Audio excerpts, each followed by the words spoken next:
So हाय. मी मुंबई ते उडिसा आली आहे. उडिसाला शिफ्ट झाली आहे फक्त एका व्यक्तीसाठी.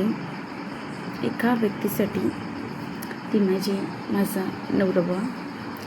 ठीक आहे.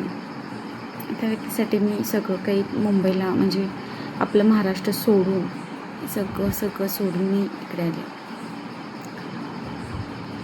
पण आज माझा तिसरा दिवस आहे आणि माझे जे मिस्टर आहेत ते सकाळी पहाटे 5 वाजता उठून जातात. ते दुपारी 2 वाजता येतात, परत 4 वाजता जातात आणि परत 9 वाजता या 10 वाजता येतात. त्यानंतर घरी आले, जेवलेत आणि झोपून जाईल. डायरेक्ट सकाळी लवकर उठणार, मी उठायच्या आधी तयार होणार, निघून जाणार, डायरेक्ट 1 वाजता येणार, जेवणार, थोडा वेळ झोपणार, परत उठून जाणार, परत रात्री येणार, जेवणार, झोपणार.